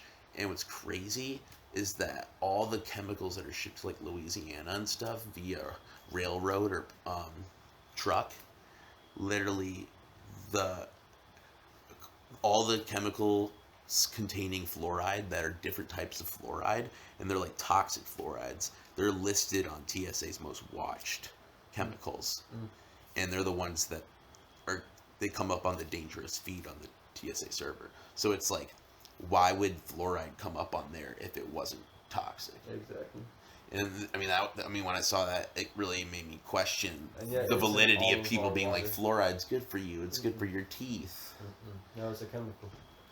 Chlorine's a chemical that's deadly if it's in a gas form, but if it's in our water, it's okay. Exactly, and that's the thing is, the dentists, I mean, it is good for your teeth, but we're talking about different types of fluoride. It's good for your teeth if all you do is apply it to your teeth. When you drink it every day. If you drink it, if you ingest it, and it's in your bloodstream, then it's gonna mess you up, baby. Who eats their toothpaste every day? Please don't eat your toothpaste. Don't eat your toothpaste. Literally, they tell you to spit that shit out because it's toxic. Spit that shit out. Oh, literally anything that is meant for you to strengthen your bones. And you know ingest. You know what people. And this is how they get you, especially, I mean, it's directly linked to these groups and subgroups, is like, literally, they tell you to take the medicines that the psychiatrists and the pharmaceutical industry and the rehabs and detoxes tell you to stop smoking weed and stop taking CBD and kratom, and then they give you Prozac and Lexapro and, like, you know... And that's what this is all about, is dependency. And that's oppression. That's control in itself. They're limiting your freedom by making it so that you have to take a certain number of things to even feel free. And another thing... So that's not free. Yeah, and another thing is if you don't feel, like, say you're depressed or something, a lot of times I feel like my depression stemmed from... I was following false role models. Like, I was following people that I thought I wanted to be like, and then I realized all they wanted was fame, you know, objectifying women. It was a lifestyle that I honestly really despise, and like the way the world is structured and the way these media outlets and the way these subgroups and groups underneath, you know, the Luciferian Doctrine operate, is they make that shit look appealing. They put billboards in your face that say, you know, come here, this looks awesome, go eat this, smoke this, drink this. Yep. You know, drink Bud Light, watch football. Like, think about all the advertising into... Obey and consume. Dude, there's a saying, like, give the people bread and circus, and they won't question things. Mm-hmm. As long as people are eating, and as long as people are happy enough, you know, the middle class and high class, nobody gives a fuck about poor people, but, like, that's how they think, you know, the people in control. And that's where I see the opposition and revolution needs to come into play, is once you get a taste of desperate, you know, once you become a heroin addict yourself, and once middle class America is getting wrapped up in fentanyl and the opiate epidemic, and middle class America, you know, all of a sudden you have a bachelor's degree and you're white and you still can't get a job, like this kind of shit is like causing people to wake up and be like, yo, even if you say we're not the oppressed type, you know, it doesn't matter what race you are. It doesn't matter if you're black, white, Asian, you know, Latino. Yeah. Like, dude, we're all oppressed unless you're in the Luciferian network. So that's the whole thing. If this has all been one long-winded way of saying, guys, there are people out there who want to control you. You need to question everything. Think for yourselves. Judge your reality for yourself. And don't judge it by what you see with your own eyes, because what you see deceives you.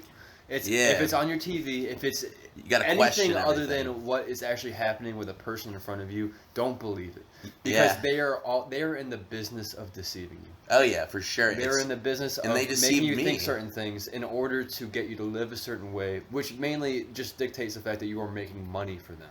You're a part of their power scheme. Exactly. You work for Wells Fargo. You're an ant, and they're or you're a drone bee. You're a worker bee, and they're the queen. And the sad thing is, I'm sure I have a lot of friends that work for Luciferians in this network and don't even know it.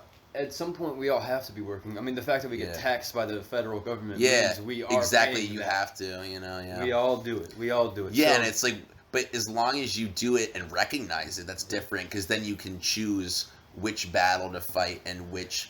I think it's important for the people to just understand, like, who they work for and who they buy things from. Right. Rather than, it's not the person working at Walgreens going, you know, $7.87 please. Yeah, exactly. It's like, you got to think, like, and it's not his manager, like, and the thing is, they use money to control everything, and that's why money is the root of all evil. Is like, literally, I mean, it's like, come join the military and we'll give you, benefits for the rest of your life, including your family, and pay you X amount of money. Or they'll tell you to, you all right? Thought you're joking. But literally, or they'll tell you, come work for Wells Fargo, Bank of America, and we'll give you benefits and health care. But if you're a poet or a musician or an artist or a historian or a teacher, like, how much they don't pay teachers enough, and it's ridiculous. Literally, I was doing some research the other day. Daryl Reeve, and I love football players. They're chill and they're cool. Like, don't get me wrong. I like my Panthers and stuff. I'm just as guilty as getting into the sports and the gladiator things as everyone else. Because it is fun and entertaining as long as it's in moderation for me personally. And I could also exercise more. So fair enough. Literally. So like, don't be like, oh, Derek hates the sports. Like, no, I like sports. But Carmelo's my man. But literally, like, Daryl, the money thing is ridiculous in it, though. And if you look at all the people who own the teams, like all the people you see in the press box during the games, then you see the presidents at the games, and they're never with the people. It's literally like when the Kings used to watch the gladiatorial games, and they'd be in their own little box, and like wouldn't surround themselves with peasants. The box is surrounded by glass, and there's an actual barrier between them and the peasants that they want to control. Yeah, dude. And the thing is, they actually look at those people like that. They're like, oh, look at these stupid people drinking beer that we made. Like, because they're not people to them. They're drones. Above them. They're drones, and that's that the make whole, them money. That's the whole thing with the Luciferian Doctrine, especially when you tie it into Luciferian Doctrine practiced by Zionists, primarily in Israel, is like they believe that they are a superior race that is better than you. But it's funny, they tell you that, like, what people don't realize is that the whole Nazi regime was created by the Zionists, and then they're like, and then that's why, and then they go around and call people anti-Semites and stuff, and it's like, dude. Well, that's where we're gonna leave it. We're gonna leave you guys a little teaser for the next one. Yeah, that's a little teaser. That's a little code.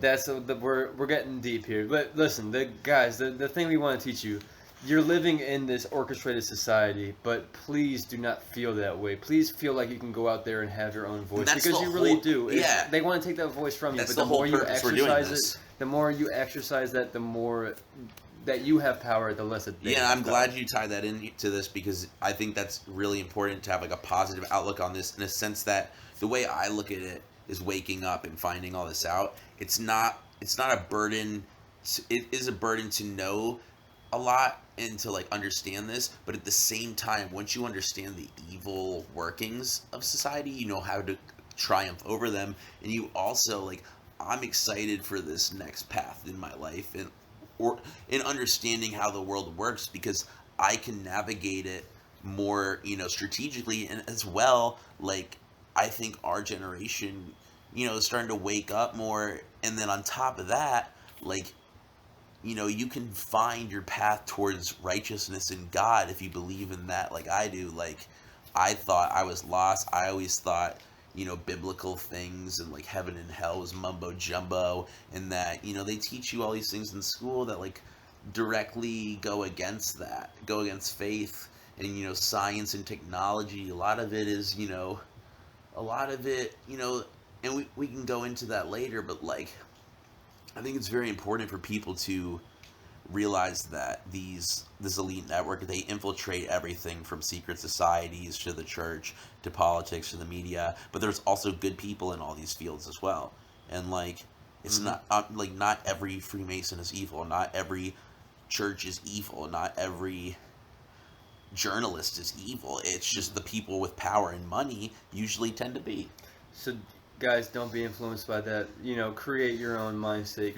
Go towards love and peace and harmony and art and creativity and just being accepting of other people. And I think the biggest thing that I've learned during this whole thing is, once you realize who runs the top, you're more willing to help people, because you realize, their path is a path, of, getting ahead of life and not stopping to help others. They're the type of people the people that run this network, they're the type of people to see somebody getting hurt in an alleyway and walk by, or they're the people that like don't help out the homeless when they need a couple bucks for food. They're the same people that don't help out when, you know, two guys need gas to get home to their kids, that, you know, and they're in the wrong state. You know, these people don't help those around them in order to get ahead. And then once you realize that you can be a good Samaritan and help others, and that gives you purpose, and it's meaningful to be a revolutionary and expose this stuff if you want to be. But also, I think the most important thing about life and knowing all this is that you don't need to go to Hollywood and chase this dream of fame, money, and fortune, because most of the people out there know that they've sold their soul to this ideal and they're not happy. All right. Well said. Well, guys, you know, find your happiness, find your meaning in life, and try to keep that separate from money and all that. And next time we're gonna keep it light. This is the heavy episode, people. This is the super heavy. This is the heavy and super of heavy. the super heavy galactic stuff. Yeah. So please tune back in. And this way, we'll make it a little more galactic. This is super heavy galactic, aka maybe biblical, aka we on. AKA we off. See you later, people. Benny Blanco, we know what them not know. The greatest form of control is where you think you're free when you're being fundamentally manipulated and dictated to. One form of dictatorship is being in a prison cell and you can see the bars and touch it. The other one is sitting in a prison cell but you can't see the bar, you think you're free. What the human race is suffering from is mass hypnosis. We are being hypnotized by people like this. Newsreaders, politicians, teachers, lecturers. We are in a country and in a world that is being run by unbelievably sick people.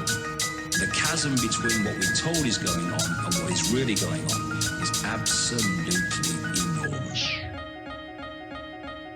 It's like we all know what's going down, but no one's saying shit what happened to the home of the brave. These motherfuckers, they controlling us now, and no one's talking about how they made us modern day slaves. And everybody's just walking around, head in the clouds, and wanna wake up to a dead in the grave. By then it's too late, we need to be ready to raise up. Welcome to the end of days. Everybody is slaves, only some are aware that the government releasing poison in the air. That's the reason I collect so many guns in my lair. I ain't never caught slipping, never underprepared. Yeah, they shade sign on me, they just spray it proudly. George Bush, the grandson of Alistair Crowley. They want you to believe the lie that the enemy Saudi. The enemy ain't Saudi, the enemy around me. It's fluoride in the water, but nobody know that. It's also a prominent ingredient in Prozac. For real?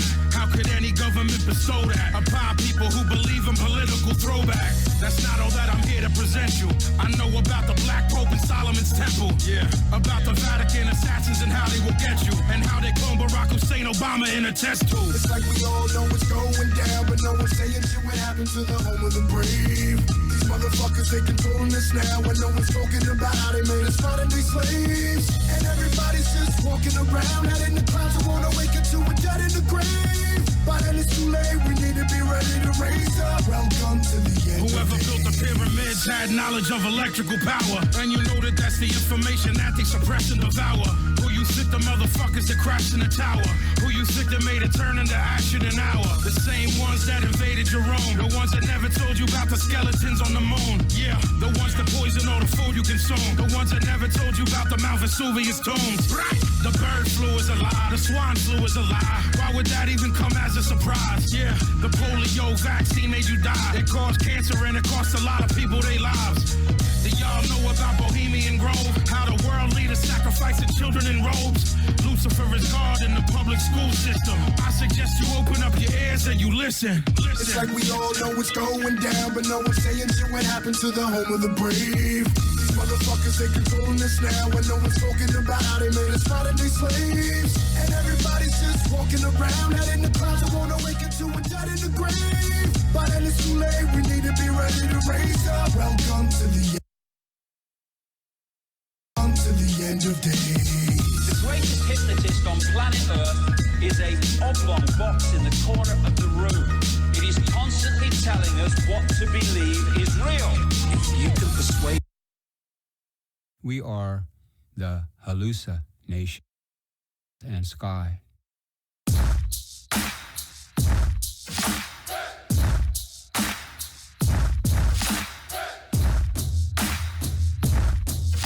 About political bias in the press, except from a few Republicans. Nor is it my purpose tonight to discuss or defend the televising of presidential press conferences. I think it is highly beneficial to have some 20 million Americans regularly sit in on these conferences to observe, if I may say so, the incisive, the intelligent, and the courteous qualities displayed by your Washington correspondents. Nor, finally, are these remarks intended to examine the proper degree of privacy which the press should allow to any president and his family.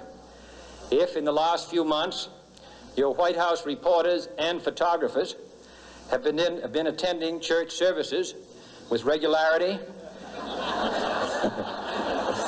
that has surely done them no harm.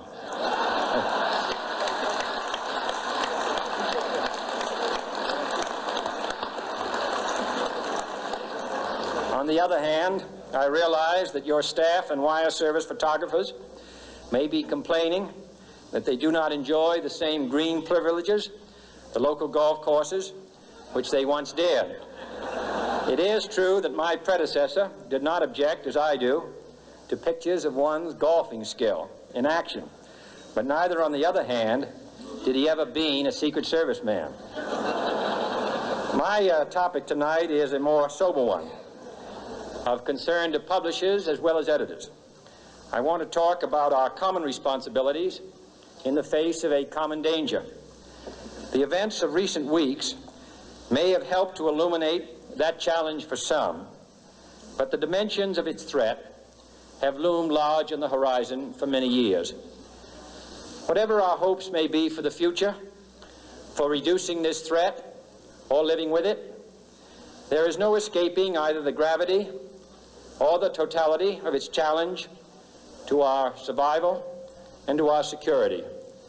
A challenge that confronts us in unaccustomed ways in every sphere of human activity.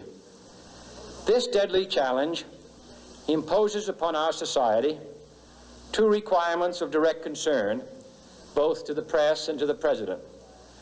Two requirements that may seem almost contradictory in tone, but which must be reconciled and fulfilled if we are to meet this national peril. I refer first to the need for far greater public information, and second, to the need for far greater official secrecy. The very word secrecy is repugnant in a free and open society, and we are, as a people, inherently and historically opposed to secret societies, to secret oaths, and to secret proceedings. We decided long ago that the dangers of excessive and unwarranted concealment of pertinent facts far outweighed the dangers which are cited to justify it. Even today, there is little value in opposing the threat of a closed society by imitating its arbitrary restrictions. Even today, there is little value in ensuring the survival of our nation if our traditions do not survive with it. And there is very grave danger that an announced need for increased security will be seized upon by those anxious to expand its meaning to the very limits of official censorship and concealment. That I do not intend to permit to the extent that it's in my control. And no official of my administration, whether his rank is high or low, civilian or military, should interpret my words here tonight as an excuse to censor the news, to stifle dissent, to cover up our mistakes, or to withhold from the press and the public the facts they deserve to know. But I do ask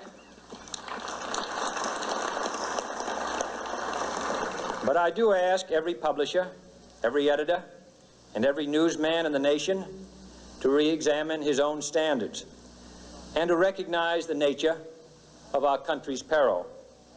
In time of war, the government and the press have customarily joined in an effort based largely on self-discipline to prevent unauthorized disclosures to the enemy. In times of clear and present danger, the courts have held that even the privileged rights of the First Amendment must yield to the public's need for national security. Today, no war has been declared, and however fierce the struggle may be, it may never be declared in the traditional fashion. Our way of life is under attack. Those who make themselves our enemy are advancing around the globe. The survival of our friends is in danger, and yet no war has been declared. No borders have been crossed by marching troops. No missiles have been fired. If the press is awaiting a declaration of war before it imposes the self-discipline of combat conditions, then I can only say that no war ever posed a greater threat to our security. If you are awaiting a finding of clear and present danger, then I can only say that the danger has never been more clear, and its presence has never been more imminent. It requires a change in outlook, a change in tactics, a change in missions by the government, by the people, by every businessman or labor leader, and by every newspaper. For we are opposed around the world by a monolithic and ruthless conspiracy that relies primarily on covert means for expanding its sphere of influence, on infiltration instead of invasion, on subversion instead of elections, on intimidation instead of free choice, on guerrillas by night instead of armies by day. It is a system which has conscripted vast human and material resources into the building of a tightly knit, highly efficient machine that combines military, diplomatic, intelligence, economic, scientific, and political operations. Its preparations are concealed, not published. Its mistakes are buried, not headlined. Its dissenters are silenced, not praised. No expenditure is questioned, no rumor is printed, no secret is revealed. It conducts the Cold War, in short, with a wartime discipline no democracy would ever hope or wish to match. Nevertheless, every democracy recognizes the necessary restraints of national security. And the question remains whether those restraints need to be more strictly observed if we are to oppose this kind of attack as well as outright invasion. For the facts of the matter are that this nation's foes have openly boasted of acquiring through our newspapers information they would otherwise hire agents to acquire through theft, bribery, or espionage. The details of this nation's covert preparations to counter the enemy's covert operations have been available to every newspaper reader, friend and foe alike. That the size, the strength, the location, and the nature of our forces and weapons, and our plans and strategy for their use have all been pinpointed in the press and other news media to a degree sufficient to satisfy any foreign power, and that in at least one case, the publication of details concerning a secret mechanism whereby satellites were followed required its alteration at the expense of considerable time and money. The newspapers which printed these stories were loyal, patriotic, responsible, and well-meaning. Had we been engaged in open warfare, they undoubtedly would not have published such items. But in the absence of open warfare, they recognized only the tests of journalism and not the tests of national security. And my question tonight is whether additional tests should not now be adopted. That question is for you alone to answer. No public official should answer it for you. No governmental plan should impose its restraints against your will.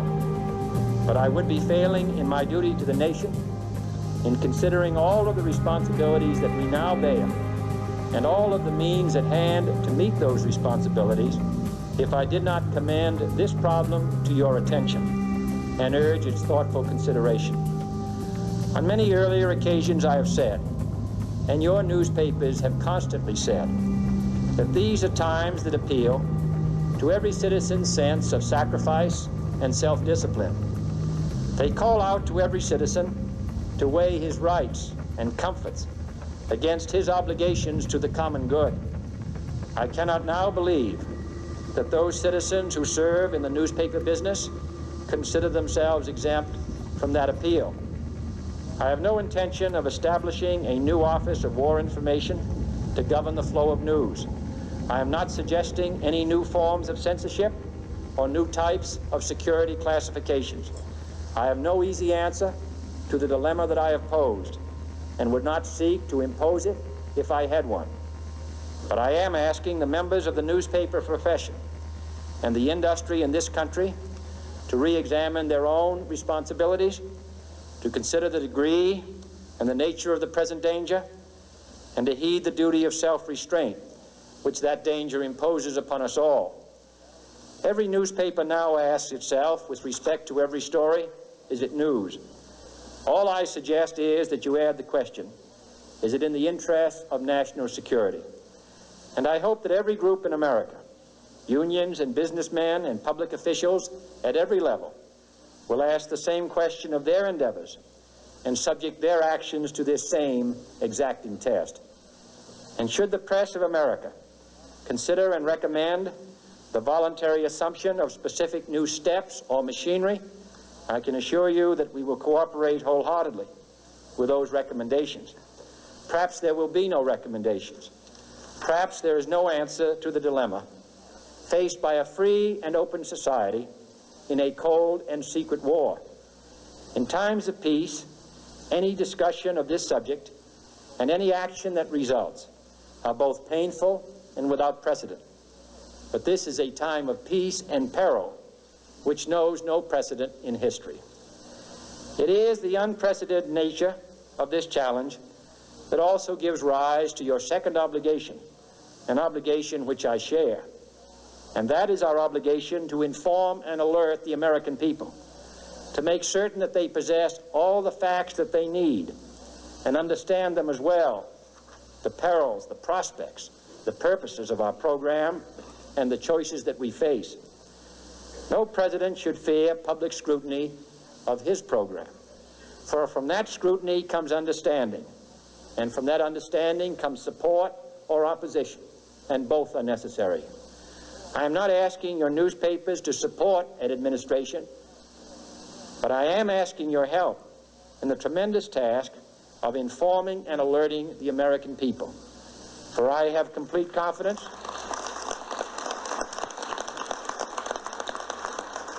in the response and dedication of our citizens whenever they are fully informed. I not only could not stifle controversy among your readers, I welcome it. This administration intends to be candid about its errors. For as a wise man once said, an error doesn't become a mistake until you refuse to correct it. We intend to accept full responsibility for our errors, and we expect you to point them out when we miss them. Without debate, without criticism, no administration and no country can succeed, and no republic can survive. That is why the Athenian lawmaker Solon decreed it a crime for any citizen to shrink from controversy.